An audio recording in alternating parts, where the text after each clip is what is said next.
Live from Walt Disney World Speedway in Orlando, Florida, ABC Sports welcomes you to the opening race of the 2000 Indy Racing League season, the Delphi Indy 200. The campaign has many new things this year, including some new yet familiar faces. Here's Jack Arute. And one of them, Bob, is not new as far as IndyCar racing is concerned. Al Unser Jr. way in the back of the pack because qualifying gets washed out. What do? Go, wait? Well, what we're going to do is just watch everybody because everybody's on labels, and so are we. So it takes about 4 laps for them to get up to temperature, and so we're just going to have to be really, really super careful. And I'd just like to say hi to my kids. Let's go to the front of the grid for more stories. Vince Welch. Greg Ray is the series champion. He starts from the point today. Greg, what will the strategy be? You're going to be pacing the field. Well, unfortunately, we missed 3 of our on-track sessions this weekend, so our game plan's out the window. We just hope that the team Menard's prepared well and that all our experience pays off because we're going to have to wing it. Greg Ray, he starts from the point. Bob Jenkins?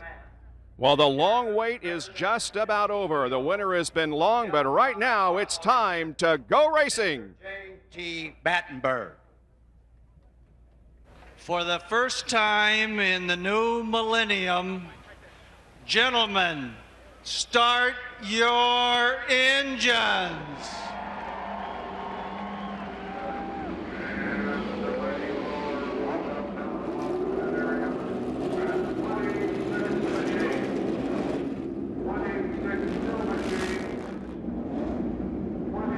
We are just moments away from getting this 2000 season underway. Hi, everyone. I'm Bob Jenkins. We welcome you to our coverage all year long of the Indy Racing League, either on ABC or ESPN. Now, the story this weekend has been weather. It rained out yesterday's qualifying session. In fact, these cars have not been on the track for practice since Thursday. They had no warm-up here today. You couple that with the fact that we have new chassis, new engines, and new drivers. And Tom Sneva, who won the 1983 Indy 500, there's got to be a lot of emotion going through these drivers' minds right now. Well, no question, Bob. They've just come from a drivers' meeting where they talked about respect, patience, consideration for fellow drivers. But you start a new season, been a long winter, you got new equipment, new faces out there. Sometimes the emotion and the adrenaline can cover up all those rational thoughts. Now, you couple that with the fact that we've got a starting grid that doesn't necessarily have the fastest guys at the front. I think if I'm at home and I got seat belts on my couch, it's time to buckle up. The grid was determined by points from last year, and for the new teams this year by practice speed. So on the pole is the defending champion Greg Ray, who won 3 races en route to the title last year, which wasn't decided until the final race at Texas, where he beat Kenny Breck by 37 points for the overall title. Row number 2, Mark Dismore, winner of the season finale at Texas last October, and Robbie McGee. Row number 3, Buddy Lazier, looking for his 3rd win in the series alongside Eddie Cheever Jr. Now, he is the only repeat winner here at Walt Disney World in '97, and in last year's event, he beat Scott Goodyear by 5 seconds. Going to row number 4, Scott Sharp and Scott Goodyear. In row number 5, Billy Boat and Eliseo Salazar, this year driving for A.J. Foyt. The 6th row, Buzz Calkins, who won the first race here in '96, and Jacques Lazier. The 7th row, Stefan Gregoire, the fastest in practice, and John Hollinsworth. The 8th row, Donnie Beechler and rookie Jared Schrader. Row number 9, Davey Hamilton, the only driver to compete in all 35 events so far in the IRL, and alongside him, Robbie Unser. The 10th row, a couple of rookies, Sam Hornish Jr., the youngest driver in the field at age 20, and Doug Dodaro, a short track specialist. In the 11th row, another rookie, Nicholas Johnson, and Robbie Buell, who won in New Hampshire in 1997. The 12th row, Tice Carlson from the midget and sprint ranks, and there you'll also find Al Unser Jr. He, of course, is making his IRL debut here this afternoon, but he is a 2-time Indy 500 winner in '92 and '94.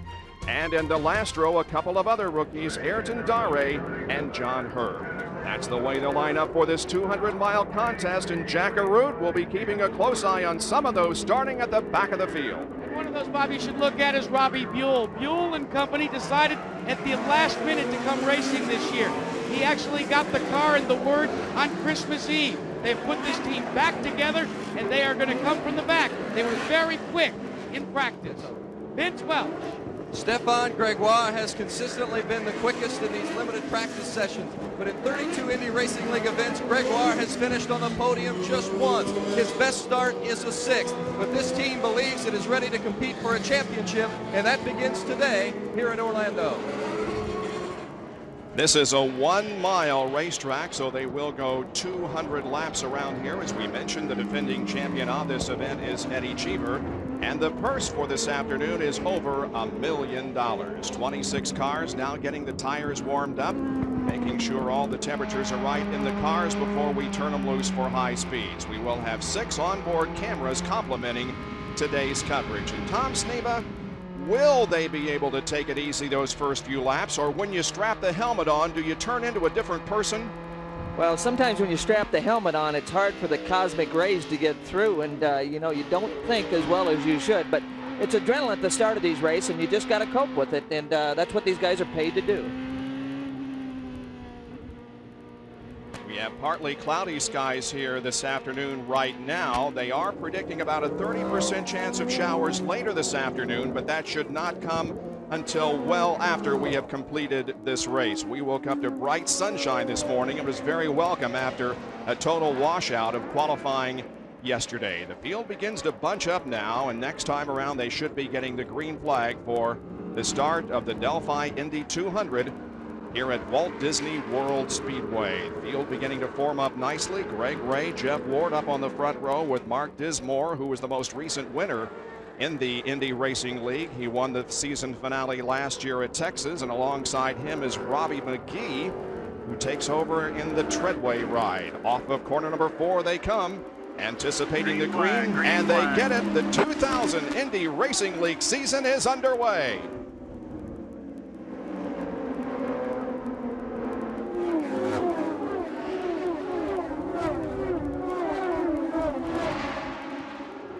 Ray jumping off to a pretty sizable advantage here as they round corner number 2 onto the short stretch, now into number 3, completing lap number 1. It's Greg Ray out in front. He led the most laps in IRL competition in 1999, 464 laps, and he continues to add to that today. Running in the second spot is Jeff Ward, and right behind him in the third position would be Lazier, and he's in that new Riley and Scott chassis, Tom. Well, that's a brand new car this year, and they've really come forward. We got a yellow. We have a spin between turns 2 and 3. That is Jacques Lazier. Tresselli racing driver who just got sideways, lost it between turns 2 and 3, and was able to keep the engine running, so he'll drop into the back of the field and will be able to get going again. May have flat spotted the tires, requiring him to come in, but it's not a serious accident. It does, however, result in our first caution of the afternoon. And so Greg Ray has the lead with Jeff Ward second. Buddy Lazier is third, followed by Mark Dismore and Robbie McGee. Back at Walt Disney World in a moment. The Delphi Indy 200 will be getting the green flag here in just a moment. Here's what happened to cause our first caution. We're on board with Scott Goodyear, and look just ahead of him. That's Jacques Lazier running by himself, just got out from under him. Well, he was by himself, but he just passed Goodyear. Now look at him stack up here behind. They see Lazier, they all get out of they jump out of the throttle, and it's a tight racetrack. Things happen in a hurry. Fortunately, it was only a one-car incident, and he has come in to change tires. Jacques Lazier has. Will be falling into the back of the pack for the restart, which should be coming up here in just a moment. Greg Ray continues to set the pace with Jeff Ward running in second place and Buddy Lazier having moved up from his fifth starting position to third. There's the green flag. We are back to racing at Walt Disney World Speedway. You can see Eddie Cheever in the red and white car there. Got a good restart underneath. Past Robbie McGee, who this year is driving for Treadway Racing, and Cheever makes the pass. Eddie's in the only Infinity car in the field, so he looks like he's going forward at this time, Bob. Move him up to fifth position now, with Robbie McGee dropping back to sixth place.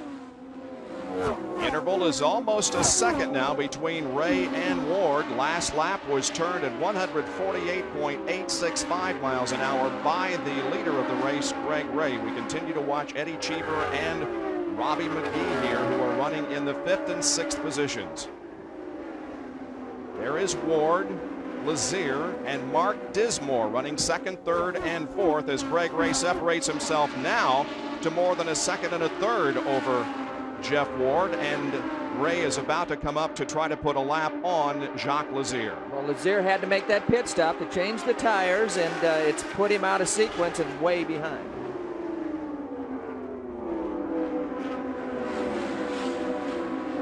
Jeff Ward driving for A.J. Foyt this year. Foyt has 2 cars.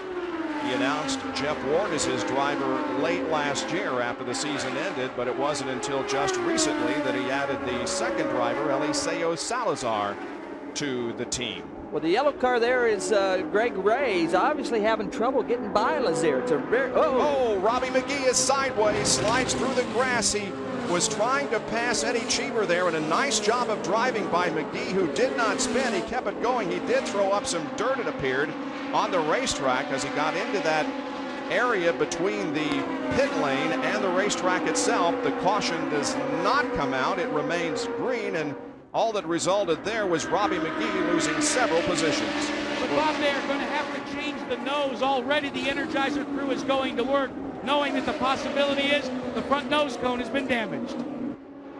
So we'll watch for McGee to come in for a pit stop before too much longer.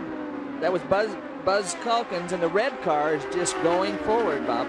He's up to 6th position now. Scott Sharp is in 7th. There's Scott Goodyear in the bright yellow car. Again, at the front, you can see the yellow car still being held up or not being able to get by Jacques Lazier. And that is disturbing. Thomas Knapp, the team manager for Greg Ray, he has told Greg on the radio, be assertive with Jacques. You've got to get by him.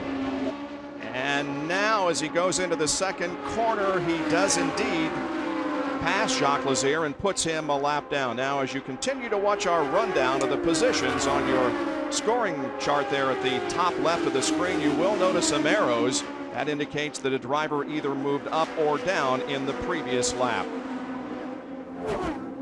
That's a tough call. You know, Ray gets the comment from the pit guys to Buddy's Lazier going by right there. Lazier passing Jeff Ward and taking over the 2nd position, and Greg Ray was really held up there by Jacques Lazier, and that caused the interval to shrink by about half. But since Ray has gotten around Lazier, it now means that he's able to put about 2 seconds between himself and Jacques' brother, Buddy, who's running in 2nd. Again, a tough call from the pits, though, to ask your driver to be assertive, especially this early in the race. You've got to take what you can get and don't force an issue. On board with Buddy Lazier. For you Al Unser Jr. fans, he has moved up to 17th position in the first 16 laps of this race. We understand also that John Hollinsworth clipped the wall in turn number 2 right in front of Al Unser Jr., but it did not result in a spin. 16 laps completed here at Walt Disney World Speedway in the Delphi Indy 200. Greg Ray leads Buddy Lazier. Back at Walt Disney World Speedway, and just as you rejoin us, we have a spin up in turn number 1. It is the number 44 car. Davey Hamilton. That is Davey Hamilton, who, as we mentioned, is the only driver to have started all of the Indy Racing League events since its inception back in 1996. This is in turn number 1. Not very hard contact. We'll take a look on replay, and again, looked like he was riding by himself, not racing with anyone.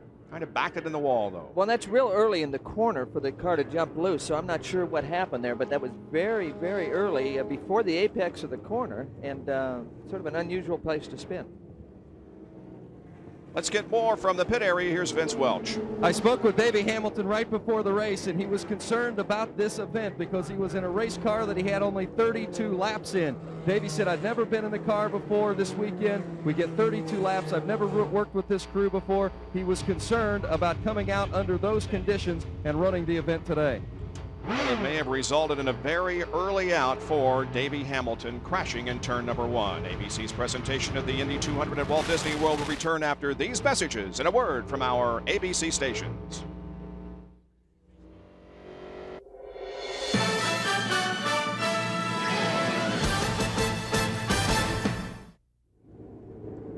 Live at Walt Disney World Speedway, Orlando, Florida. Caution for a couple of reasons. Davey Hamilton crashed in turn 1. He's okay. And then Scott Sharp coasted to a stop over between turns 2 and 3. He has made it to the pit area. Vince, what's going on? Well, his team pushing him to the pit area. He is stuck in 4th gear. So a crew member told me they're going to have to bring him in, take the gearbox out, change the gears. But Scott Sharp with 4 Indy Racing League career victories, hoping to take the overall lead in victories today. Not going to happen with a gear problem. Vince, I'm with Bob Reef, who is the Senior Vice President of Marketing for the Indianapolis Motor Speedway. And Bob, we have a very big announcement to make. We certainly do, Jack. Today we're here to announce that Northern Light, the world's largest internet search engine, has signed on to be our series title sponsor. And we are just exuberant about the deal. There's a 5-year, $50 million deal. Demonstrates their commitment to racing. Now, wait a minute. $50 million, that's a whole lot of Super Bowl ads. It sure is. And this is the largest internet sports marketing deal to date. So we are very pleased that they're showing their commitment to the long term for the league. Well, Bob, I think that does say a lot about where the IRL's headed. From now on, the Northern Light Indy Racing League. How many zeros are in 50 million? We may have been a little premature. Davey Hamilton, after appearing to try to get out of the car, apparently has been put on a stretcher. They're going to put him in the ambulance and check him over. So we'll take another break here under caution and be right back with more of the Delphi Indy 200. Still under caution here at Walt Disney World Speedway. Scott Sharp remains in pit lane. The big game is tomorrow, but coming up next, it's an exclusive look back at the exciting 1999 NFL season. The surprises, disappointments, and amazing turnarounds. NFL Films and ABC Sports takes you from the locker rooms to the playing fields on the road to the Super Bowl next on ABC. Your home for Super Bowl 34 and the NHL All-Star Game. Jackaroo, I haven't decided who to root for tomorrow. Well, let me help you out, Bob. If you're a fan of open-wheel racing, you might want to root for the St. Louis Rams and their head coach, Dick Vermeil, because he has a long, storied legacy in open-wheel motorsports. I learned about, and on the small scale, how critical detail preparation was for my dad's old sprint cars. You never know what might break down. So you every single detail you go over and over and over. And I think that helps us a little bit in football. The drivers are competitors, just like the football players are competitors. They get ready to race, they get ready to play. They go through some of the same nervous tension, emotion in preparation to compete. When the driver makes a mistake, you don't get a 5-yard penalty. His dad, the late Louis Vermeil, was actually the president of a Northern California sprint car organization, and he and his brother, Dick, they actually built up some and restored some of the sprint cars that his dad campaigned in Northern California. One final note, when I asked Dick Vermeil what was some of the things that attracted him to his wife of 40-plus years, Carol, said, hey, she knew how to build a carburetor. Well, that makes it easy for me, knowing Dick's that involved in racing, because I've been spending most of my time handicapping the coin flip, and I'm going with tails. All right, let's go on board with Scott Sharp here. Before he had his problem, remember they're using sequential gearboxes this year, and we'll see what happened as he drove through the accident site. You can see him right hand, he's trying to find something, and again you hear the motor rev up. It's obviously in between gears. Vince reported it might have been stuck in 4th, but I think he would have drove into the pits if it was stuck in a gear, so I think he's between 2 gears. He can't make it to the pits. You can hear the motor rev up. Again, he can't find a selection. Down to Vince Welch. Al Unser Jr. up to 14th now. He has stayed out on the track while some of the others had pitted. Rick Gallus said the car is handling well. A little Al mentioned that it's tough to pass on this track, but this team, the Gallus ECR racing team, stressing patience here in the early going with Al Unser Jr. They know it's a long race, and before long he'll be moving to the front. Jackaroo? Guys, I want to show you something. You may call this telemetry. You may actually say it's computerized readout back from the car. It tells you things like the steering angle, the weight jacker. You've got every vital statistic here. When I asked Ed Pink what it was, he says it's kind of a heart monitor for a race car. The lifeblood of what's going on in the race car can be determined by looking at that information. I'll tell you, if we had a heart monitor on the drivers, you could definitely see what was going on out there. Here's a look at how the rookies are doing. Jared Schrader, the best, who is currently running in the 9th position. Well, that's in a Tony Stewart-owned car, yep. So, a lot of experience on that team, but a young driver that's doing a great job. Several drivers did make pit stops during this caution period. We have 18 cars on the lead lap. Herb Dodaro, Jacques Lazier, Hollinsworth, Dare Sharp, who is still on pit road, and of course Davey Hamilton are the cars not on the lead lap. A lot of guys that are, if they're off on their chassis settings, will use a yellow as a chance to maybe correct that, especially if you're not up front in the field. All right, we go back to green now, and we'll see if Buddy Lazier can give Greg Ray a challenge. Oh, he goes down into turn number 1 and stays right with Greg Ray. This is inside Buddy's car. He got a good run on him, but he got into some bad air, and Greg was able to get away a little. And there is Scott Sharp, who has gone back onto the racetrack. They've replaced the gearbox, we understand, in that car, and so Sharp continues in the race. However, he is down 9 laps, but it certainly would have been more than that. The problem had occurred during a green period. That red car is Buzz Calkins. Buzz has made the biggest advancement so far in the race. He's done a nice job. Everybody trying to get around Scott Sharp. There is Scott Goodyear and a car down on the pit lane. That is the 27 car of Nicholas Johnson. We understand he did spin but kept going. Well, these guys are getting away with some stuff. A lot of times you can't spin cars and get away with it in IndyCar racing, but we've seen 2 today. Yep, Robbie McGee spun earlier, did a half spin down in turn number 1 and kept going, and McGee has fought his way back up into the top 10. He is currently in the 10th position. There is Greg Ray, Buddy Lazier running about a second behind in second position, with Mark Dismore in 3rd.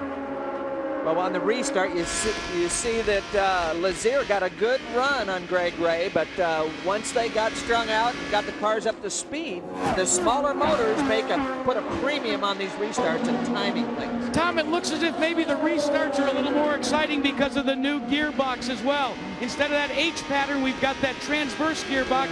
It's sequential, so now you don't miss a shift as often. Well, you shouldn't. It's just like running a video game, Jack, and I know you're pretty good at those, but it sure makes the driver's job easier. But again, reliability a problem. We see Sharp in the pits with a new gearbox problem. We're watching Eddie Cheever and Scott Goodyear battling for the 6th position. That's inside Sharp's car, looking forward to Scott Goodyear in the bright Pennzoil car. That's where he has come out to run on the racetrack, but again, he is 10 laps down. On board with Scott Goodyear now, who was voted the most popular driver in the Northern Light Indy Racing League in 1999. Right now, he's stalking Eddie Cheever, the only 2-time winner of this event, including last year. Great close racing in the back of the pack, everywhere in the pack, and this track, the drivers say it's one of the toughest racetracks to get set up for. Real short straightaways, and it makes it tough to pass people. Looking for Robbie McGee trying to pick up a position. We're at Walt Disney World Speedway, Orlando, Florida for the opening race of the 2000 Northern Light Indy Racing League season, and we have completed 42 laps of the race. Greg Ray has been the only leader so far. He has just about a 4-second advantage on Buddy Lazier, with Mark Dismore, Buzz Calkins, and Jeff Ward completing the top 5. We've had several cautions, and we have another caution. This is for debris, however. The only crash of any substance was Davey Hamilton, who was put on a stretcher. They're checking him over in the infield medical center. There are the top 10 after 43 of 200 laps. We'll take another break and be right back with more from Walt Disney World Speedway. Back at Walt Disney World Speedway, we are under caution because of debris on the racetrack, and we had pit stops during this caution. Everybody on the lead lap coming in, and here is Greg Ray making his stop. The yellow car at the head of the pits. All the leaders came in. Buddy Lazier was second, and he came in. Quick work from the Menard team to get Greg Ray out there in good fashion. There's Buddy Lazier getting the work done in his car. Well, you can see they were putting front wing in the car. They were all pushing when they got in traffic, so they added front wing for more nod powers. Now, this also happened as Robbie Unser was exiting the pits, and he pulled away as the Jackman was not out of the way completely, knocked him over, but no problem there. Well, first pit stop of the year, and you know, it takes these guys a while to get the hang of things, but quick feet is necessary. Great views you're seeing of the race are being brought to us this afternoon by the Monster.com newest blimp. This is the first IRL race Monster.com has provided aerial coverage. The big orange thing in the sky. Bob, real quickly, Eddie Cheever has a radio problem. He cannot hear his crew, so he just radioed back and said, "Guess I'll have to do my own spotting." Green flag comes out. We are back to racing now. Billy Boat, Robbie Buell, Donnie Beechler, Sam Hornish Jr. all made pit stops earlier, and so they are at the front of the field. Greg Ray is in 5th position. We'll see how quickly he can dispose of some of these drivers who did pit earlier.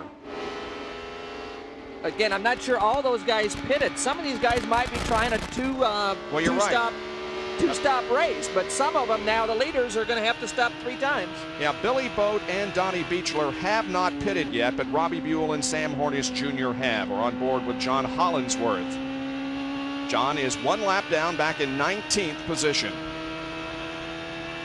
Again, they tested pretty well here before qualifying, so they're having some kind of trouble that we can't see right now. There's Robbie Buell, the leader of the race, driving for Sinden Racing this year.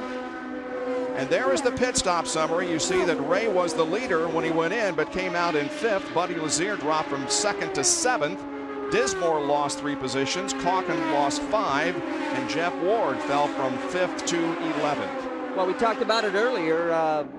Robbie was actually the 2nd quickest car in all the practice sessions leading up to the race. So, you know, he's gone from the front or the back to the front. Pretty good effort right now. This is Dreyer and Reinbold Racing that Robbie Buell is driving for this year, and the crew chief is John O'Gara. Let's go down to the pits and get another report. You talk about problems, debris on the racetrack. Tice Carlson ran into debris on the track. I don't know if you can get a shot of his front wing here. They've already changed the wing, but you can see what the damage at the 180 miles per hour can do to a race car. Carlson started towards the back, although he's been quick throughout practice and hopes to continue to move to the front. Well, one of the tough situations about starting the back, you're in the middle of a lot of action trying to get to the front, and that's sometimes the result. On board with Mark Dismore, who's running in 6th position. You see, he just got past there. It's just so tight in the corners. Passes come fast and furious. That's Robbie McGee also picking up a position, as McGee has now climbed up to the 8th spot. Tom, you were talking about the different strategies that are unfolding on pit road about a 3-stop or a 2-stop race. What was fascinating is Greg Ray and his crew, I believe, had hoped to have a 2-stop race, but they are running so good, they stopped trying to conserve fuel, and they decided, what the heck, let's play it safe and we'll make it 3 stops and we'll chase those 2-stoppers down. Well, that coupled with the fact that it's the first race with these new smaller engines. Now they're turning more RPM, so they're actually getting worse fuel mileage than last year's motors, even though the motors are smaller, and it's because of the RPM. So being the first race, the limited amount of practice and test time, they're being a little more conservative up front. Well, Greg Ray, despite the fact that he's running back in 4th position, you saw there as they crossed the line, he is the fastest on the racetrack. His lap was 158.214 last time, whereas the leader, Robbie Buell, is running laps around 156 and a half. Well, and the lead car in this pack is Lazier, and you can see him coming through traffic.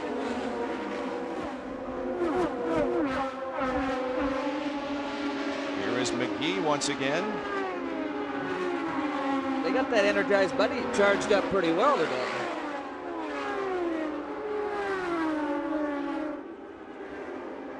Now this is what happened early in the race as McGee and Eddie Cheever were battling for position and almost spin, but a nice job of saving it by Robbie. Well, he just didn't anticipate Eddie getting out of the throttle as much entering that corner, and it stacked him up.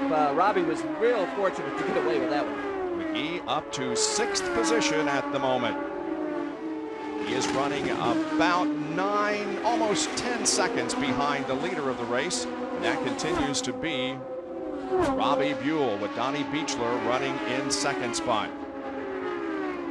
We want to continue to follow the progress of Al Unser Jr. He started at the rear of the field back in 24th. And Al Unser Jr. currently is running in 11th position, and just ahead of him is the 10th place car of Eddie Cheever. There they are on the front straightaway. Well, and the red and white car right in front of him, Sam Hornish. So you see little Al get by Cheever there. So put him up in the top 10. Tom, that seems to be the favorite move unfolding for Al Unser Jr. He likes to dip almost down below, not the white line, but the yellow line in turn 1. About 20 laps ago, though, he tried that as he was trying to overtake his cousin, Robbie Unser. And I'll tell you what, guys, they had an accident. It's just nobody told them. Well, you know how cousins are. They can be pretty competitive, and little Al's doing a good job. Obviously, from past experience, we know Al sometimes isn't the best qualifier, but you get him in the race, and he's going to go forward. Trying to pick up another position. That is the rookie Sam Hornish Jr., the youngest driver in the field, who's running in 9th position, was running in 9th. Al Unser Jr. passes him, puts him back to 10th, and now here comes Scott Goodyear up to challenge Hornish up from the Formula 2000 ranks, and Scott Goodyear right alongside him as they enter turn number 2. Goodyear is one of those cars that have all the instrumentation right on the steering wheel. So instead of having to try to look through the steering wheel to the dash is part of the steering wheel. Well, tomorrow is Super Sunday on ABC. Before kickoff, it's Palmer, Nicholas, Player, and Watson, the senior skins game at noon Eastern, 9 Pacific, followed by a star-studded lineup and a preview of the big game. Super Bowl 34 pregame shows at 2 o'clock Eastern, 11 Pacific. Then the Rams and the Titans go at it in the biggest event in television, Super Bowl 34. It's live on ABC at 6 o'clock Eastern, 3 Pacific. And during halftime, you'll want to see Walt Disney Attractions' Tapestry of Nations, inspired by the year-long Millennium celebration at Walt Disney World. ABC, your home for Super Bowl 34 and the NHL All-Star Game.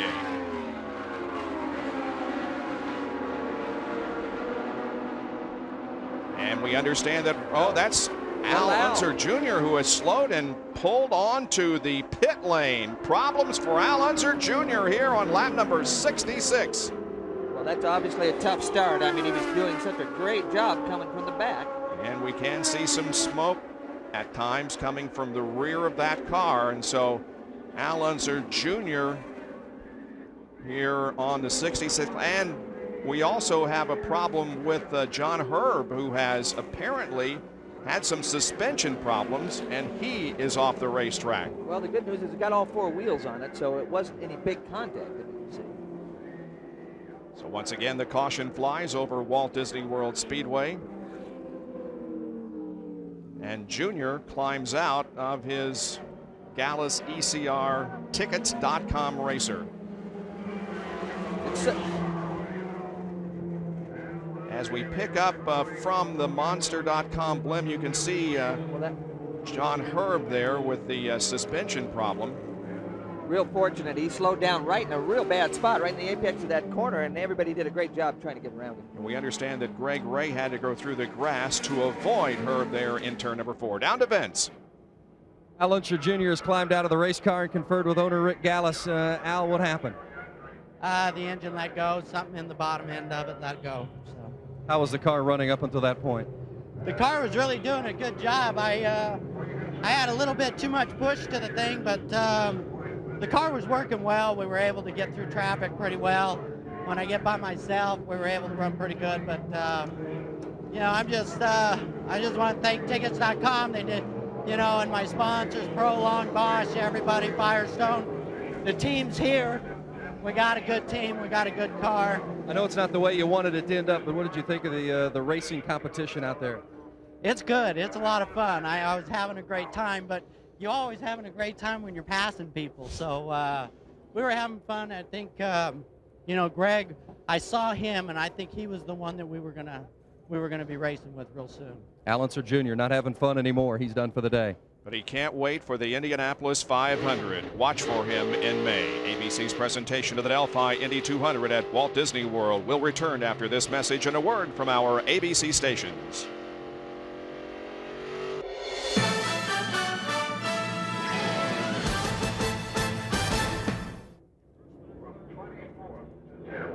The Delphi Indy 200 is under caution once again.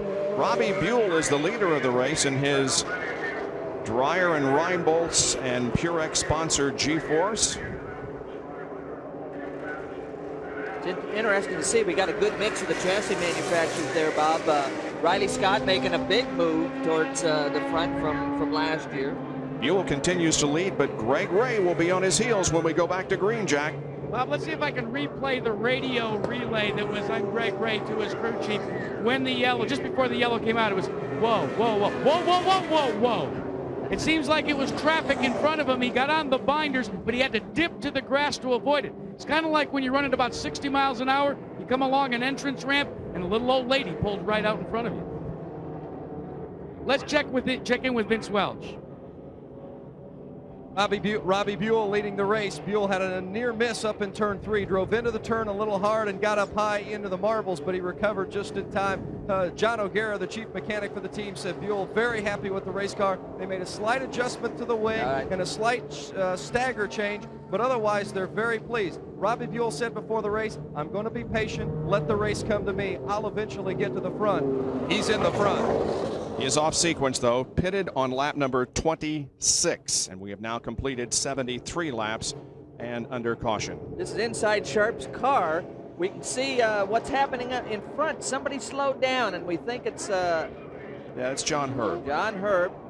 And these mile ovals, things happen so quick, it almost caught Greg Ray out of position, and very fortunate. Had to take some evasive action by going down into the grass there that separates the racetrack from pit lane. Well, in these mile ovals, you have a lot of close calls, especially with all the traffic out there and the tight straightaways, tight corners, small racetrack.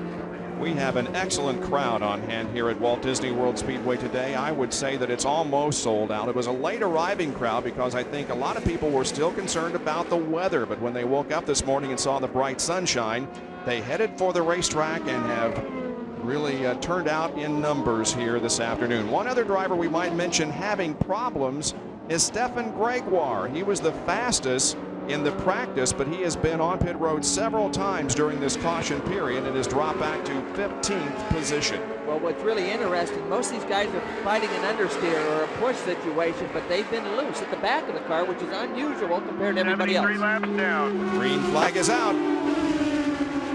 And Buddy Lazier challenges Greg Ray once again, and Lazier takes that car to the outside and drives wheel to wheel with Greg through the corner, and Cheever picks up second, or Lazier rather picks up second. Well, I'm not sure what happened there. Greg Ray either got caught by surprise or had a little problem with that gearbox, or was just real careful with the gearbox, but Buell and Lazier got a big jump on Greg Ray right there. Indeed they did. Greg Ray now back to third position. And that's Robbie McGee running in fourth and staying right with Greg Ray around the second corner and down the backstretch. Well, and there's Dismore underneath. Look at Dismore come forward underneath the Energizer car. Mark Dismore moves to fourth position now, passing Robbie McGee. In the red, white, black car. McGee in the black and yellow Energizer.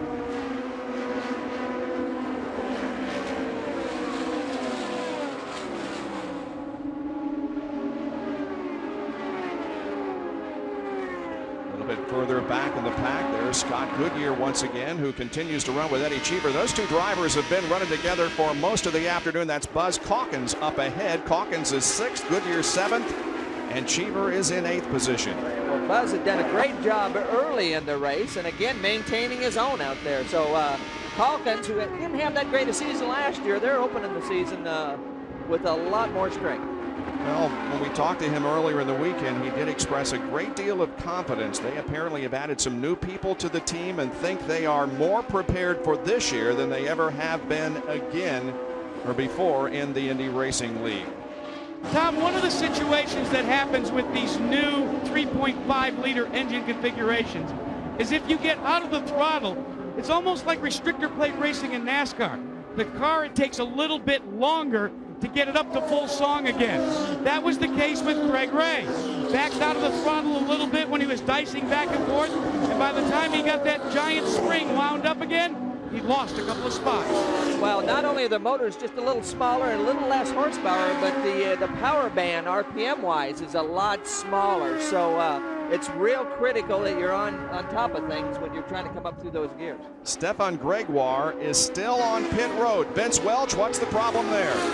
He's been having handling problems throughout much of the day, and they finally came in and decided they were going to change the height of the rear wing. But once they got Gregoire into the pits, they were unable to get the bolts out of the wing itself to even make the adjustment. So at this point, they've just turned off the car, a lengthy stop and a very disappointing day for Stefan Gregoire, who is the fastest consistently in the limited practice time.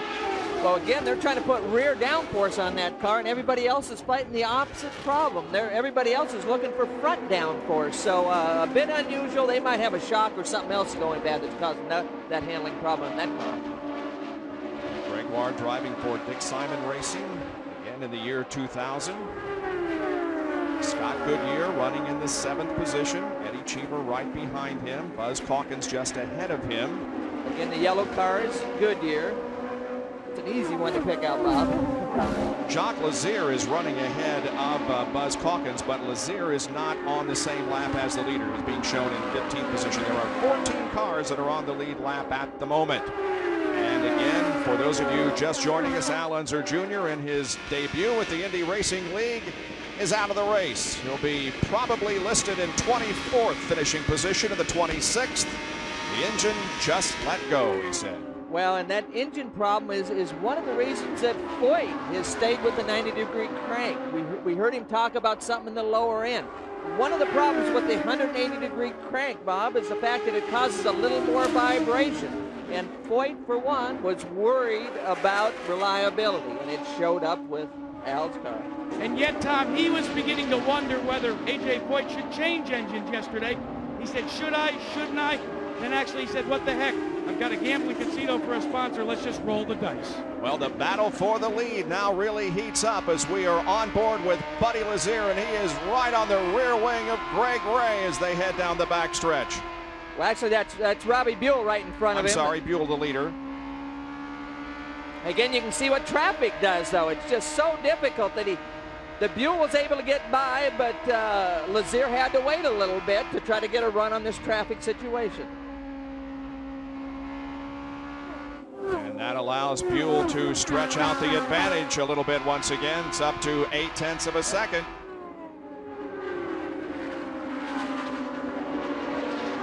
Again, Dismore right in front of Goodyear, the yellow car. Dismore is the red, black, and white car.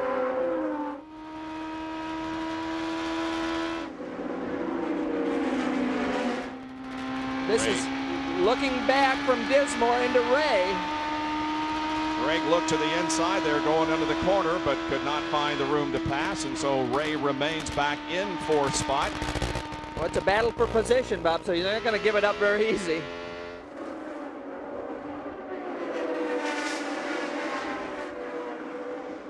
Robbie Buell coming up to put another lap on John Hollinsworth. That will put him 3 laps down. John back in 21st position. Buell looking pretty good here. Well, he really is. The key to this racetrack is getting off of turn 1, and they've got that figured out. Those of you just joining us, we welcome you to Walt Disney World Speedway, Orlando, Florida, the opener of the Northern Light Indy Racing League schedule for the year 2000, the Delphi Indy 200. Robbie Buell is the leader with 90 laps completed, 110 to go. Buddy Lazier running about 2.3 seconds behind Buell.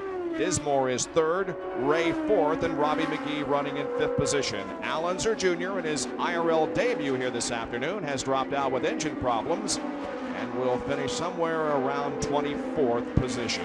Well, even Al dropping out, he still had a smile on his face because he was passing cars. It's been so long since he's passed anybody that he was pretty excited about it. Oh, 3 abreast racing there. Robbie McGee and Scott Goodyear almost touched wheels as they paddled for position for the 6th spot. Again, on this little tight racetrack, you sometimes have got to force the issue, and Scott Goodyear did a nice job there. Guys, maybe one of the reasons why Robbie Buell is showing a lot of muscle, despite the fact that he didn't compete in most of the IRL last year after the Indianapolis 500, is the addition to the Dreyer and Reinbold team of Mitch Davis. You remember Mitch Davis? He was the guy that with one guy by the name of Jeff Ward decided to take the world by storm last year. Unsponsored, they really ran well. I gotta wonder, Tom, how important is the communication between engineer and driver? Let's check in first with Vince Welch. Buddy Lazier is running 2nd, and he is content to run 2nd. Owner Ron Himmelgarn said just a moment ago that they'll take it easy, run 2nd place, and make their move when it's time. Bob Jenkins? And contact with the wall up between turns 2 and 3. Yeah, it is. It is Robbie Unser who has crashed and damaged the rear end of his car. Well, pretty good contact there. It's Yes, it was. Rear end out of the thing. So the caution coming out on lap number 96, 95 complete here at the Delphi Indy 200.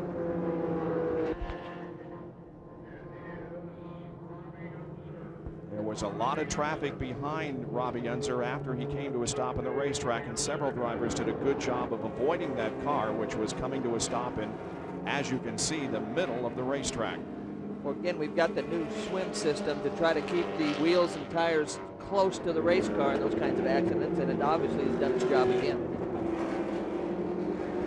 As we near the halfway point of the race, we're going to undoubtedly have some pit stops, but not until pit lane is open. There is Tony Stewart, the NASCAR Rookie of the Year last year, Vince.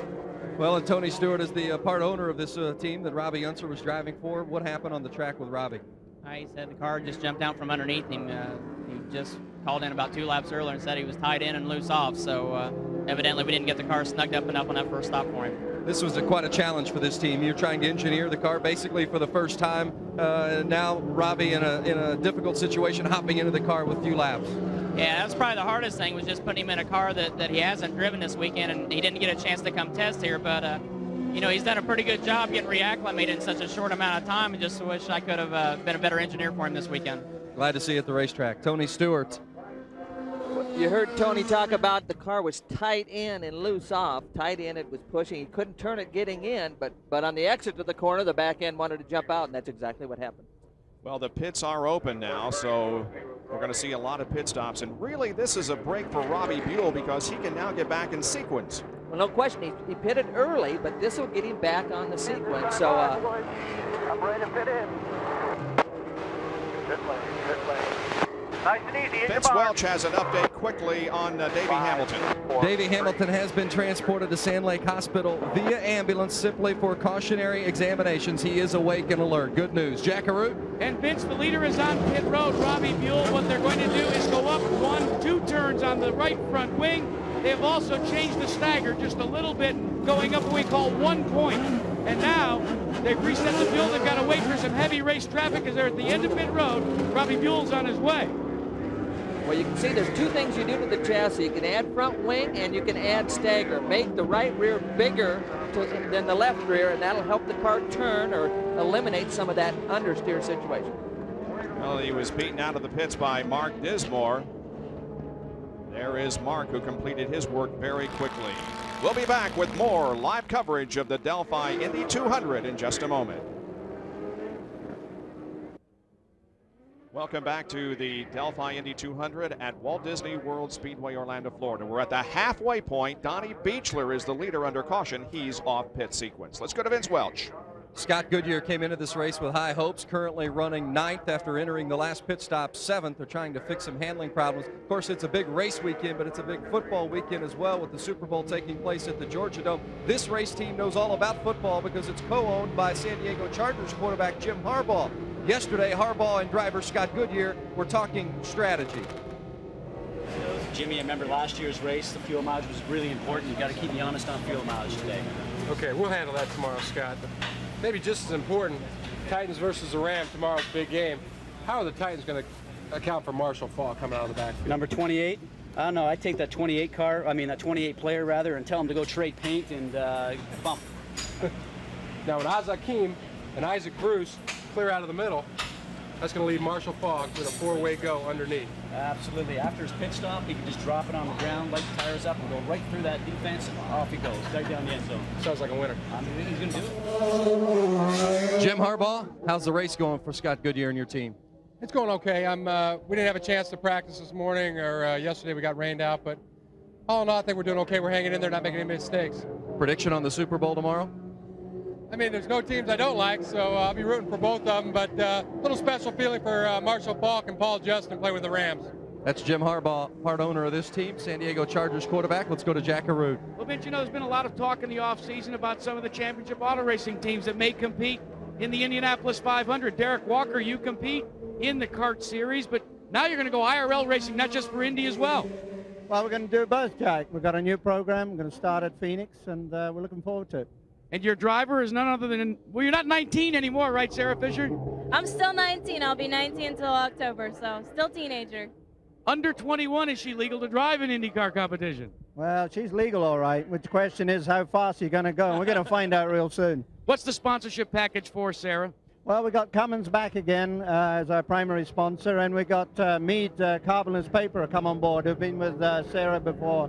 Well, guys, if you have never seen Sarah Fisher in a midget, you should see her there, but I'll tell you what, the way she performed in the IRL last year, she got my attention. Well, I have seen her race many times in midgets, and she is a very good race driver. These aerial shots being brought to you by the Monster.com blimp. Monster.com operates 2 blimps in the U.S. This one named Trump, which is the name of that big green monster at the front of the blimp. Well, we have now passed the halfway point. We're 103 laps into this race. The cleanup continues over between turns 2 and 3. That's where Robbie Unser crashed. He got out of the car under his own power. There are the top 10 with 103 of 200 laps completed, and Donnie Beechler is our 4th leader of the day. And Bob, well, let me update you. One unfolding situation with Robbie Buell. As he pulled back out, he radioed to his crew and said, next time we pit, and he said, I hope it's the last time, make sure you have a lot of guys to push me. I think I've got a clutch problem. Oh, boy. And he'll need at least one more pit stop before this is over. Well, and we've got new cars here this year, Bob, so these are teething problems, and a lot of these things don't show up until race situations. You know, you can do a lot of testing. Buell and these guys haven't done much testing, and that might hurt them, but a lot of these things don't show up until you have race situations. Well, Robbie Buell is currently running in the 4th position. The top 5 are Beechler, Dismore, Lazier, Buddy Lazier, Buell, and Eddie Cheever, who is running in the 5th position. Once again, the big game is tomorrow, but coming up next here on ABC, an exclusive look at the 1999 NFL season. Surprises, disappointments, and the turnarounds. NFL Films and ABC Sports taking you to the locker rooms, to the playing fields, on the road to Super Bowl next on ABC. Your home for Super Bowl 34 and the NHL All-Star Game. On board with John Hollinsworth, who is running in the 20th position, some 3 laps down.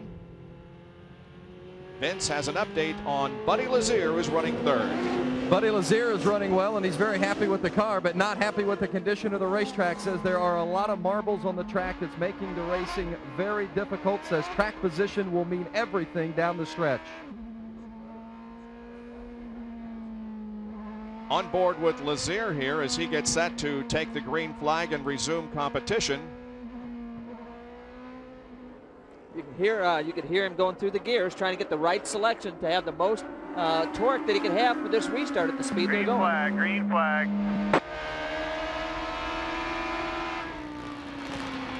This is inside Dismore now. This is Dismore. Now the car at the front of the field is not the leader. That is Tice Carlson. That black car, number 88. That's I think that Beechler. 98 is Donnie Beechler, and the leader of the race. Then comes Dismore, Lazier, Buell, and the others. And some great racing going on back there. That's Buell, who is up at the top side of the racetrack and getting past. Well, he is. I don't know if he's had some kind of problem, but a few guys got by him here, but now it looks like he's getting back to speed. So I don't know if it's a gearbox problem coming up through the gears, but it looks like he's got it going again. That was Eliseo Salazar, who took the 5th position from Buell as they came off the 4th corner. And again, we got them stacked up 2 deep back here. Well, this is Jeff great. Ward. It's great racing, Bob. I mean, these guys are having a great time out there. Sometimes they're smiling, but they've got a lot of excitement. And up front, Mark Dismore sneaks to the inside of Donnie Beechler going into turn number 2, and Dismore comes out with the lead. A great pass. It might have surprised Dismore a little bit. And Buddy Lazier is right behind Beechler now.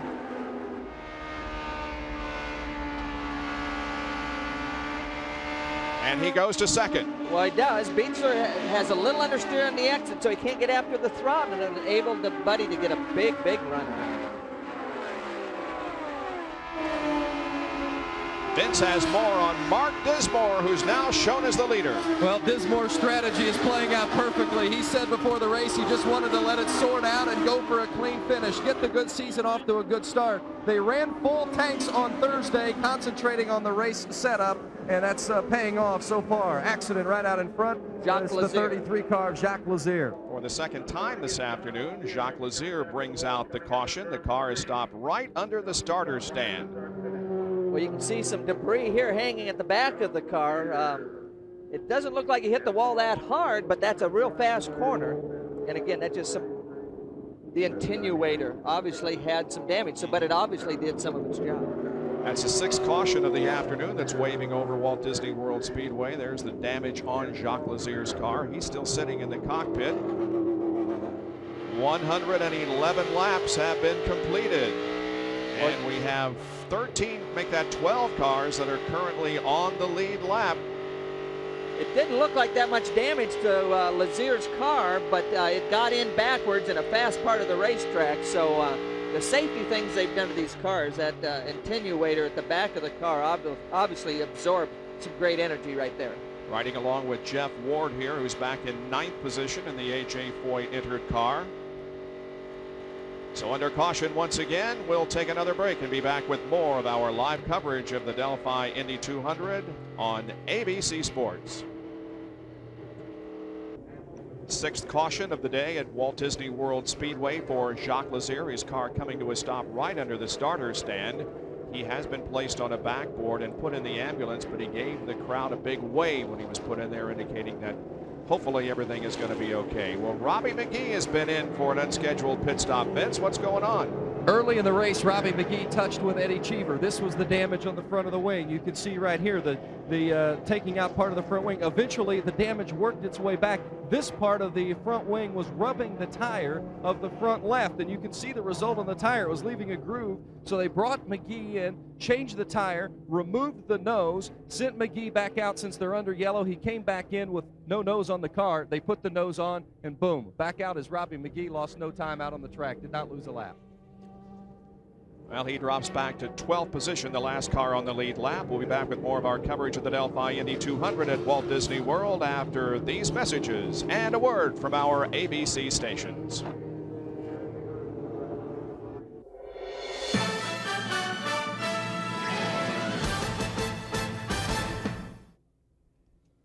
Should be going back to green here in just a moment. 118 of the 200 laps at Walt Disney World Speedway and the Delphi Indy 200 have been completed. With Mark Dismore at the front of the field, we're ready for about the last 80 laps. Tom, what do you think here?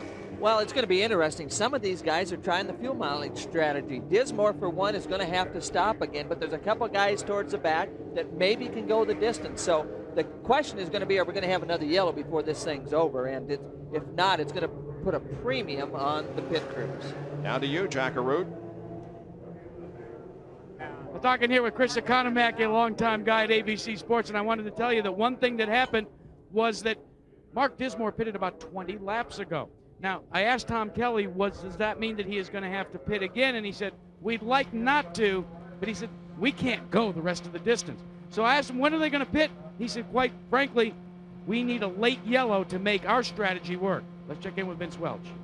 Buddy Lazier never ran full tanks on this race car, so obviously the Himmelgarn Racing team is very happy about the way the car is performing. Second place. Ron Himmelgarn, the team owner, told me, very patient, we're going to just run second place. We'll decide when to make our move, but we have to come in for fuel. So Buddy Lazier has to make another stop.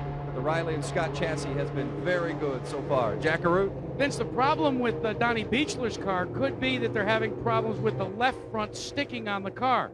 And what that means is when he goes into the corner, he just can't get the nose to stay planted. He's been running well. He's very happy with the way the car is performing. He just says it's a wild ride when they go into the corner. Donnie Beechler running in the third position at the moment, as Mark Dismore is the leader. We'll be going green when we come back.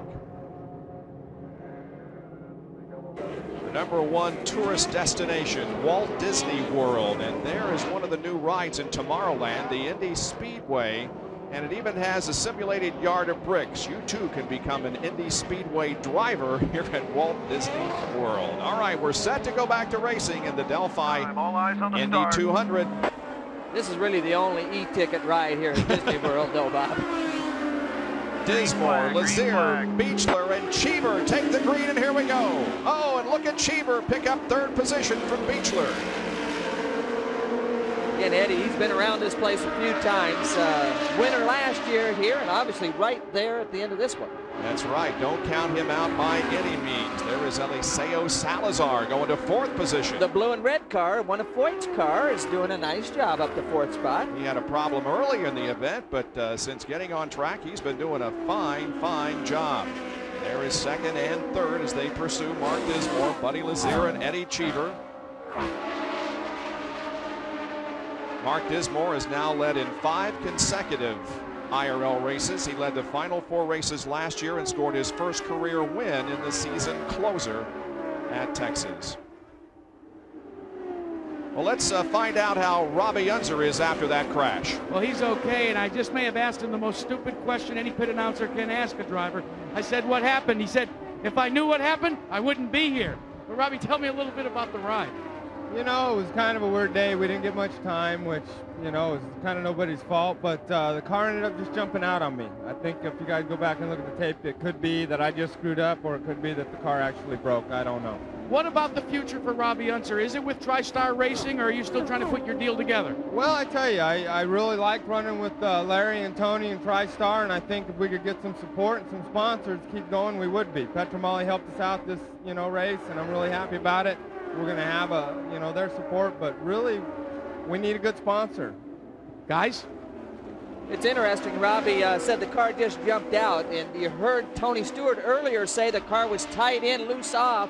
Again, when it's tied in, you put a lot of steering into the car, and then when you get to the exit, sometimes the thing will snap if it wants to go loose because you've got so much turning impulse already in the car. And the Larry to whom Robbie referred was Larry Curry, who is the partner with Tony Stewart in TriStar Motorsports. We haven't talked a great deal, believe it or not, about Greg Ray.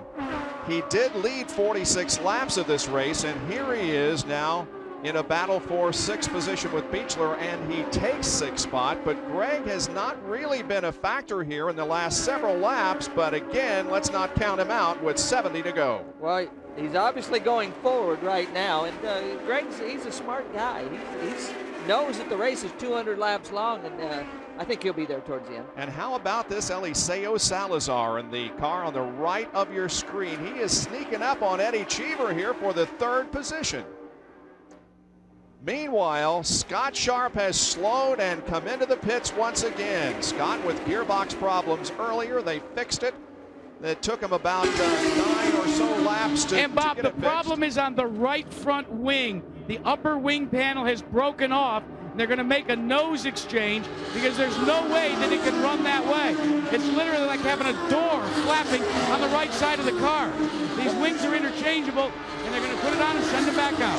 Well, those wings don't just break by themselves, Jack. Obviously, that was contact in close racing out there in the racetrack, and we've seen a lot of it today. Buddy Lazier, we're on board with him. He's only just a few car lengths behind the leader of the race, Mark Dismore. There you see the speeds last lap, and Lazier was actually a little bit quicker than Mark Dismore. Well, again, some of that, Bob, might be because of traffic. You can see that that Dismore's run up on some traffic, and a lot of times that'll hold the guy up and can make a big difference in lap times. Lazier makes the pass and now has no cars between himself and Dismore. And again, Buddy Lazier is in that Riley and Scott chassis, and he may bring that thing home as a victor here today in one of its first outings. Well, it's a great job. The new Riley Scott obviously has made a big jump forward. Look at this traffic right here. And we have a spin over between turns 1 and 2. A car sliding to the inside is Sam Hornish Jr., a rookie. And again, I don't think he made any contact with the wall. The car just slid to the grassy area to the inside of the racetrack, but it is going to necessitate our 7th caution of the day. Well, you can see him spinning the wheels. He's sort of got her stuck now, but these guys are dodging some bullets out there. You don't spin that often, and these things are not hit stuff. Well, he was running in 14th position, the rookie was, when he spun coming off of corner number 1. Cornish is another graduate of the Formula 2000 series. Here's the replay. Well, again, you saw he was in a lot of traffic right in front of him. It might have taken some air off that car and made the thing jump loose on him, but he was in a tight traffic situation. And we also have some debris on the front stretch, so the track officials will retrieve that and get Sam Hornish Jr.'s car off the track. Then we'll be ready for more racing. Stay with us for more from Orlando. Stay left. Stay left. You're clear. Now you're clear. You're clear all the way behind you. Go ahead. Back at Walt Disney World, pit stops being made. Buddy Lazier driving out of the pits. Mark Dismore made a very quick pit stop, 6.8 seconds, and he, I believe, is going to beat everybody else out of the pits. Well, that's an awesome stop. They obviously didn't have to put a whole lot of fuel in that thing to go the distance, Bob, so that could be a factor. There are 61 more laps to go in this event. Mark Dismore looking for his second consecutive victory in what is now the Northern Light Indy Racing League. Down to Jack Arute. Well, Tom, they may not have had to put a whole lot of fuel in, and one of the reasons may be because they didn't really need that much, but they want to conserve as much as possible. By my calculation, this tank still holds about 20 gallons of methanol. The problem is they don't want to come back in. They're going to have to conserve fuel just a bit. Greg Ray stalled coming out of the pits. They've had to push him back, and they still haven't gotten that car started. Now it appears, nope, still not going. And that has to be ironic for that team because they joked before the pits were open that the way they could make up some spots is to rely upon, and this is the quote from them, our superior pit stop abilities. Well, I think they've got a gearbox problem there. That thing won't go forward. Vince, what do you know? It does indeed look like a gearbox problem. They are putting a rear assembly on, and this is going to be the end of the chances for Greg Ray to start this season with the victory. Remember, it was a gearbox last year that knocked Ray out of the race, and he ended up finishing 21st. A long job ahead now for this Team Menard race crew to get the box off. Now, Eddie Cheever running third. Cheever running third. They put a little bit of front wing and also added some, of course, changed the tires and added fuel. Otherwise, Eddie Cheever is running very well. Owen Snyder, the chief mechanic, said, we're happy, and why not? They're running in third place with a shot at victory. He said, we're out for the duration, and what a win this would be for Cheever. Not only is he running the Riley and Scott chassis, but also the lone representative of the Infinity motor, and Cheever says, once this Infinity gets a win, there will be a lot more believers in the engine. Jack Arute? Well, Vince, you know, Mark Dismore has a brand new sponsor, and if you remember at Texas when he scored his first career victory, it took him about 15 minutes to find victory lane. He got lost. His new sponsor is in charge of what they call OnStar, that global positioning service where they can call you. I asked Tom Kelly about it. He says, well, now we've got a button on board. He can call OnStar. We'll make sure he doesn't miss victory lane this time. Well, again, the standings here kind of jumbled. Robbie McGee is the leader of the race. He last pitted on lap 122, so he's off sequence. The leaders have been, besides McGee, currently the leader, Eddie Cheever has led a lap. So has Billy Boat, Donnie Beechler, Mark Dismore, Greg Ray, and Robbie Buell has actually led the most laps, 47. Greg Ray has led 46. And John Hollinsworth is having difficulty getting out of the pits. From his onboard camera, looks like they're going to push him on the pit apron and possibly behind the wall. We're seeing gearbox problems here, Bob. Again, they lighten up the gearbox to try to make it safer for the driver, but it's obviously caused some problems. Super Sunday on ABC tomorrow before the kickoff. It's Palmer, Nicholson, Player, and Watson, the senior skin game at noon Eastern.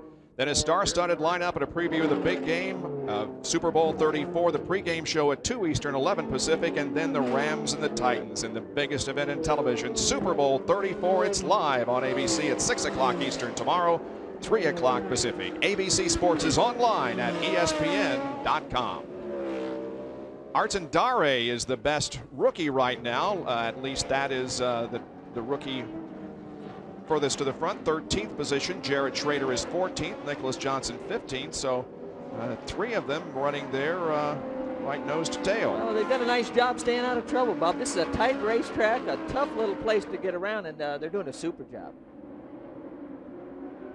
Once again, it's Tice Carlson in that blue car that is at the tail end of the lead lap as they come down to take the green flag and restart.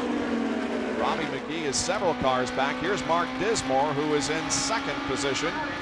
And Dismore getting passed there by Lazier. Well, that's Lazier on the outside. He just radioed to his crew and said he had trouble the first couple laps on sticker tires, but doesn't look like he's having a whole lot of trouble right now. As a matter of fact, he's taken the lead. He's also passed Robbie McGee. And look at this. Look at the traffic. Oh, man.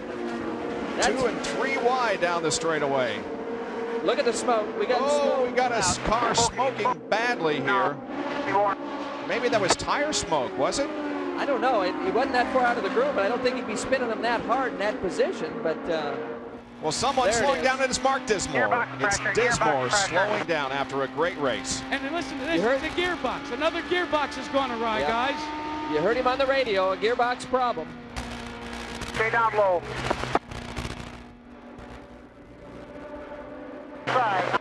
And once again, a big disappointment for the Greenfield, Indiana native. Next time, we'll take a look. We're going to call him in. Drops down to the pit entrance. Well, he's still able to downshift it anyway. He's able to pump a couple gears in there. And he coasts into his pit box, and the crew will take a look, but it's going to eliminate Mark Dismore from any chance of winning here this afternoon after he led 30 laps of this event. So Buddy Lazier now has the lead on the racetrack by just about 2 seconds over Eddie Cheever. It's the first race that Lazier has led since Atlanta last July. He only led 5 laps in all of 1999. Well, again, there's a lot of things that make a race team. Some of it's equipment, and this Riley Scott is definitely going to open some eyeballs right now. No question about that. Here is second and third, Cheever and McGee.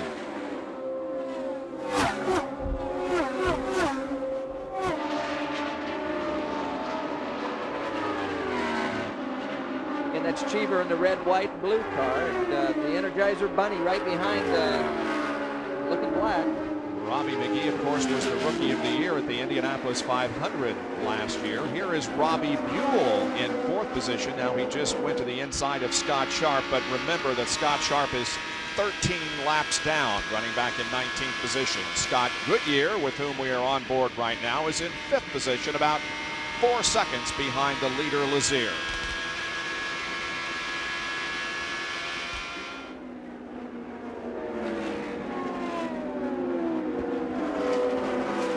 Eliseo Salazar, who's running 6th. Jeff Ward right behind him. His Foyt teammate is running 7th. We're on board with Jeff right now.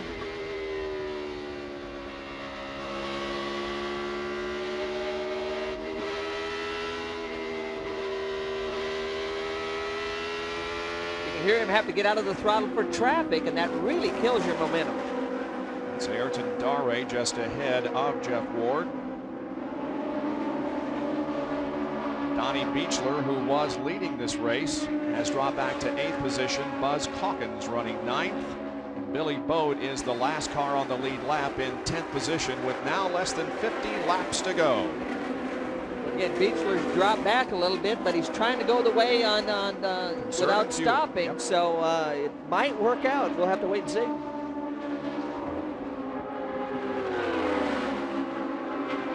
Eliseo Salazar has had a good run here today, showing in 6th position.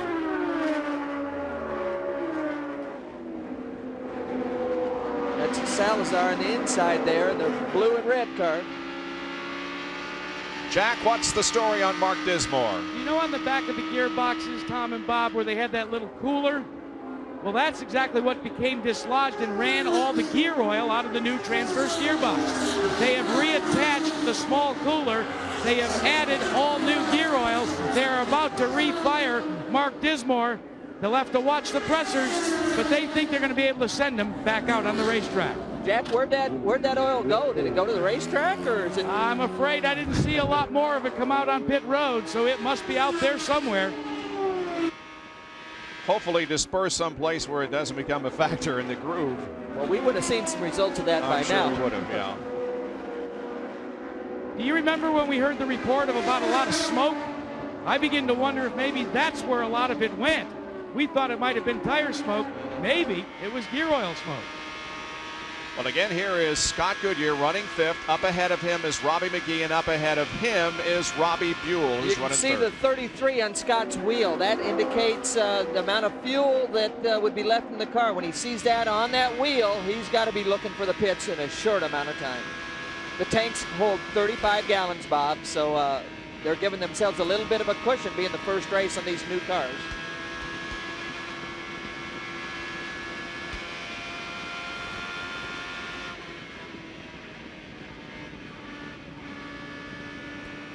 You can hear him blip the throttle a little bit. He's trying to get back after it, but he's got to wait on it a little bit. Drivers don't like that, but many times there's nothing you can do about it. Sit and fight it. Vince has more on Lazier. Vince? Buddy Lazier running in front, and his car is handling better. Initially, when he went out on the sticker tires, the car wasn't handling quite as well, but the tires have worn down. Now it is handling very smoothly. Ron Himmelgarn extremely pleased. They didn't get this car until January 4th, so they've been under the gun as far as testing is concerned. The Riley and Scott car, of course, now owned by Reynard. Reynard was the car that Buddy Lazier was driving when he won the Indianapolis 500 in 1996. And the best finish for a Riley and Scott chassis was in New Hampshire in 1998 as 6th. Well, in NASCAR, if a Ford wins on Sunday, they sell a bunch on Monday. We might sell some Riley Scotts come Monday. I'll tell you what, if we have a win by another guy that would be the first 3-time winner, and that would be Eddie Cheever Jr., we would literally have a lot of celebration because he's running that Infinity engine, the lone Infinity. Guys, they have never won an IRL race. Again, as you look at the running order in the upper left of your screen, if you see an arrow, that indicates that a driver has either gained or lost a position in the last lap. The yellow car being Goodyear. Right behind him, the blue and red car is that Foyt car of Salazar.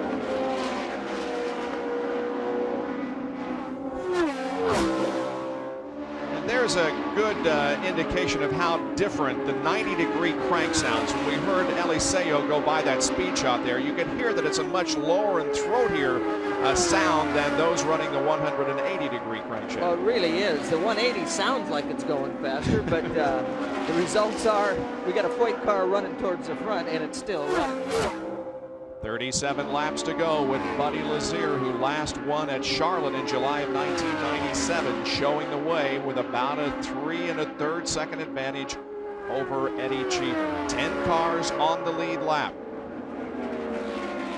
This is Robbie McGee, Scott Goodyear, and Eliseo Salazar in 4th, 5th, and 6th. Salazar in that Rio car, the slot machines must be running pretty loose today because they're throwing a lot of 7s. Both of A.J. Foyt's cars are in the top 10, with Salazar in 6th and Jeff Ward in 8th position.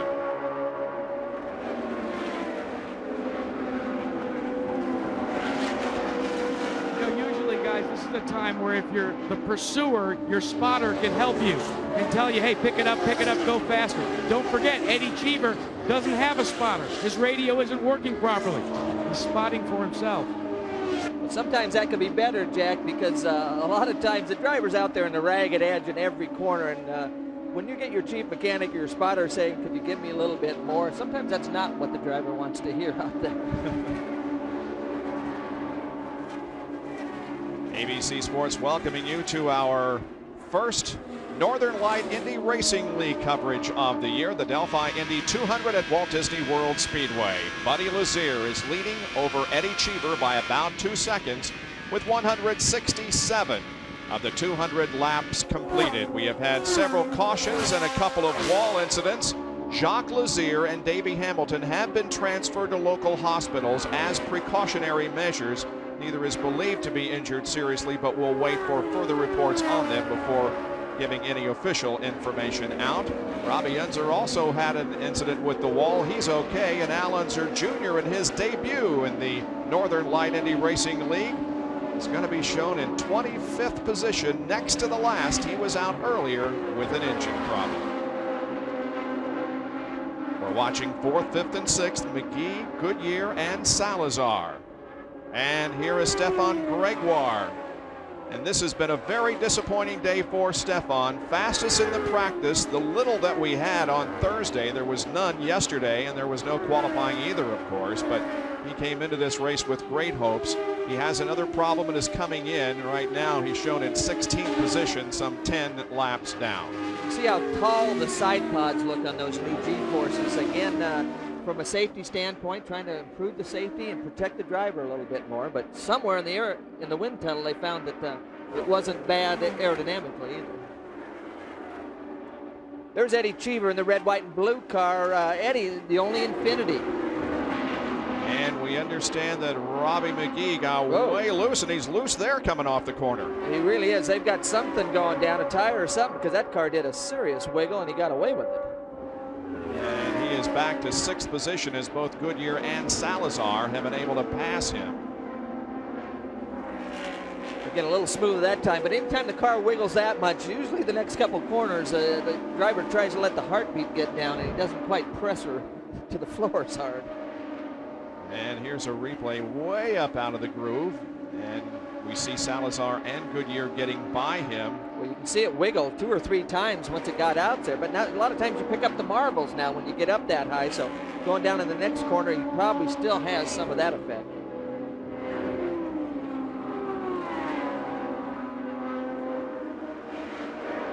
Second place, Eddie Cheever, and 3rd place, Robbie Buell. And I tell you, I think I'm as impressed with Robbie Buell's performance here today as with anyone. This new Dreyer and Reinhold team with Purex sponsorship, he has had a fantastic afternoon. No question. Not much testing and just a super job.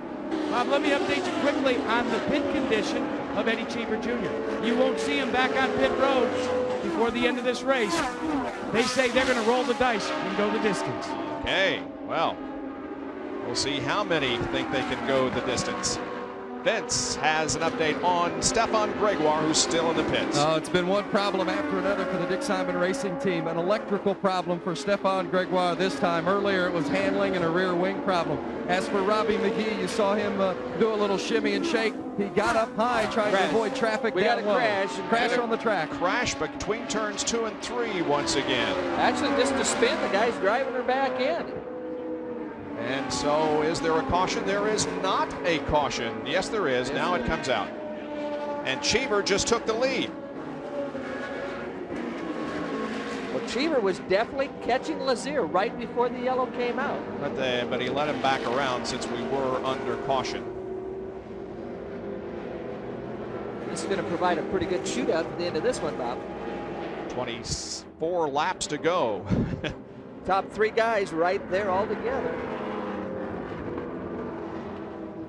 How about the job for the Infinity? They worked on reliability. They got the power up last year, but didn't have the reliability, and so they worked hard this winter on reliability. And they actually have a phase 2 motor coming here in the next couple of weeks, so Eddie should be smiling.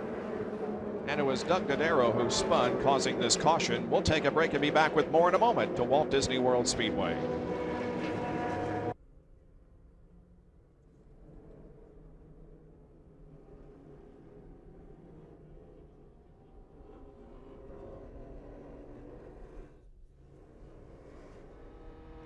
Eighth yellow of the afternoon is out here at Walt Disney World Speedway. Doug Dodaro, one of the rookies, spun, didn't hit anything over between turns 2 and 3. The record for most cautions in this event, 10, set back in 1998. Well, we got 20 laps to go, Jack.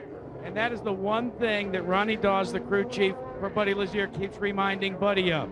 They are trying to conserve fuel. When I asked them if they could go the distance, they said yes. And then I looked and they crossed their fingers. So they are running the gambit as far as they can. And they have been talking to Buddy, and uncharacteristically, Buddy's been very cool in the cockpit today, just going 10-4 and acknowledging radio transmissions. What about from your end, Vince Welch? Eddie Cheever at least keeping his sense of humor. He just radioed in and said, there isn't one wall I haven't hit today. So Cheever driving the wheels off of it and using all the racetrack. Eddie did mention during the radio that it's very difficult for him to hear on his radio during green, so he's communicating almost exclusively during the yellow.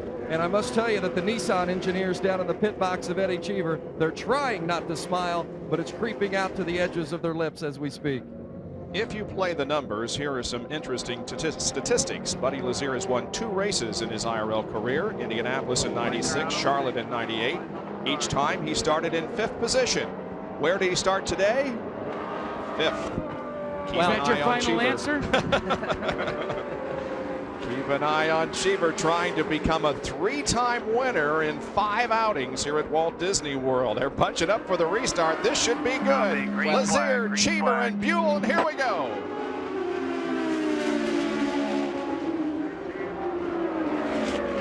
Those 3 get a pretty good jump on the rest of the pack, Bob, so they're gone. Ha-ha to traffic out there in turn number 1. Again, Robbie McGee loses several positions. He gets up high. We'll keep our eyes toward the front of the field, however, as we watch these 3 shoot it out for the last 17 laps of this race. Well, just before the yellow, the second, third place cars were starting to close on the leader. So once Lazier's tires get heated up, he tends to start slowing down. Let's see what 17 laps are going to do.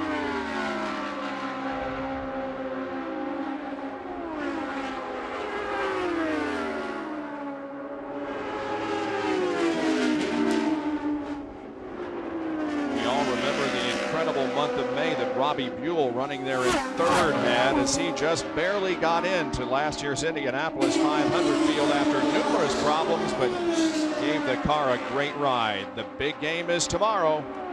And coming up next, right after the conclusion of our race, it's an exclusive look back at the '99 NFL season. Surprises, disappointments, and turnarounds. NFL Films and ABC Sports takes you from the locker rooms to the playing fields on the road to the Super Bowl. That's coming up next in less than 15 laps. ABC, your home for the Super Bowl 34 and the NHL All-Star Game. Bob, we know that Lazier is not going to pit. We know Cheever doesn't want to pit. What about 3rd place? Just checked in with Robbie Buell's crew, and they said, we're not coming in either.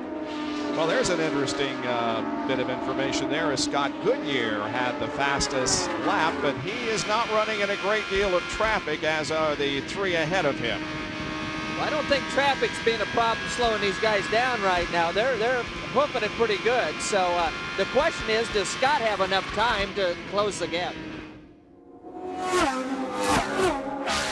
Right now, it looks like a duel between or among these 3, as Scott Goodyear is almost 3 seconds behind the 3rd place car of Robbie Buell. And now we see Lazier opening up a little bit more daylight between himself and Eddie Cheever. Well, again, down here at this point, turbulence becomes a problem. When the cars are so evenly matched like they are in this series, the little bit of turbulence can really destroy the car's handling. It's going to make it very difficult for these guys to get by.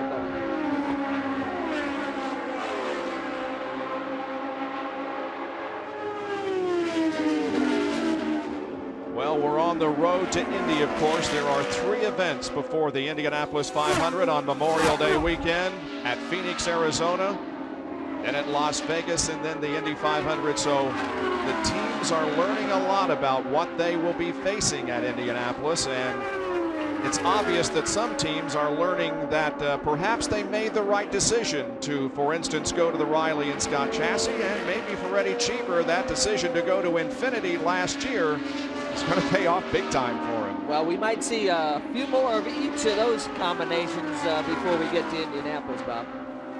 Well, they remain about the same interval, 0.6 of a second between Lazier and Cheever, and just about that much between Cheever and Buell. Oh, look at traffic. Whoa! He downshifted. You see that? He caught a gear. That's how much momentum he lost. So they got to be coming from behind. There they are. Oh, and here's Cheever making a bid for the lead in turn number 2. He drives it in and comes out with the lead. A great move by Eddie Cheever, and Cheever has the lead. And a gear, you see Buddy looking for different gears. Traffic, a big key on these short ovals, and it just caught Buddy out a little bit right there. But can Lazier mount a challenge and come back? Well, instead, Buell comes up on Lazier now and maybe looking for second, and indeed, Robbie Buell goes to second. So Cheever has the lead now with Buell second, and all of a sudden, Buddy Lazier is 3rd. couldn't understand what he was saying. Could you, Tom? No, I didn't catch it, but I know one thing. He had to go up and down through the gears.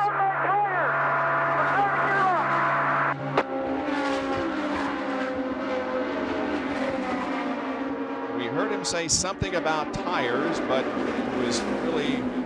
Well, again, after he ran a few laps under the green, the car started to go away. Just like before the last yellow, these two guys were catching him. And so whatever happens, after a few laps, the tires go away. Robbie Buell now begins to close in on Eddie Cheever. There are just a few car lengths separating those two. Buell started back in 22nd position. Sorry, 4 remaining, Robbie, 4.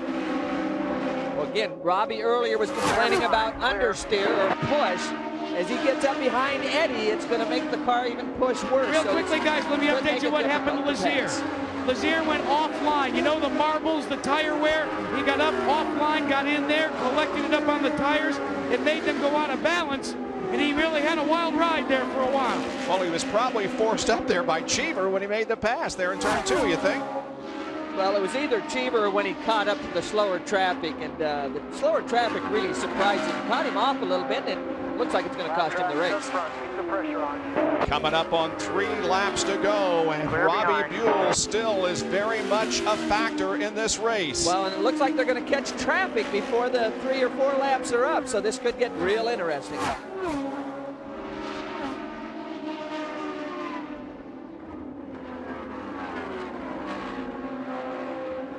Just about 5 car lengths separate first and second, but Cheever coming up on some slower traffic. It all depends where he catches that traffic as to whether or not it will be a factor.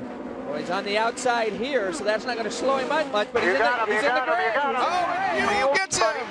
Wow. Buell takes the lead. Again, if they get offline just a little bit, they catch the marbles. So Robbie Buell has taken the lead, and now he's stretching out the advantage as he heads for the white flag. There it is, one more lap to go. Now we see Cheever and Lazier battling again, and Lazier almost crashes. He goes to the inside, but he takes second, and Scott Goodyear is right there in the thick of the battle also. That's for position. The yellow car's got a run on him. How about Robbie Buell? Oh, man, what an afternoon. We may not be able to talk to him because we have run over our allotted time, but what a day for Robbie Buell, who wins the Delphi Indy 200 at Walt Disney World. It's Lazier, Cheever, and Goodyear finishing second, third, and fourth. Man, what a race. They raced right to the finish line. I've got to give you that. Wow, what a day for Robbie Buell. Second career win from 22nd starting position in the Purex Dryer and Rainbow car. You can't start much farther back than that. That's a tremendous effort. You're spoken with them. That should be a massive penalty. A great win for Robbie Buell here at the Delphi Indy 200 over Buddy Lazier, Eddie Cheever, Scott Goodyear, Eliseo Salazar, Donnie Beechler, Jeff Ward, Buzz Calkins, Billy Boat, and Robbie McGee. Next, ABC Sports and NFL Films presents The Road to the Super Bowl, an in-depth look at the 1999 NFL season. Then join us tomorrow for the biggest day in television. Super Bowl pregame starts at 2 o'clock Eastern, 11 Pacific. Then 6 o'clock Eastern, 3 Pacific. It is the big game, the St. Louis Rams against the Tennessee Titans in Super Bowl 34. ABC Sports is online at ESPN.com. This has been a presentation of ABC Sports, continuing the tradition of excellence.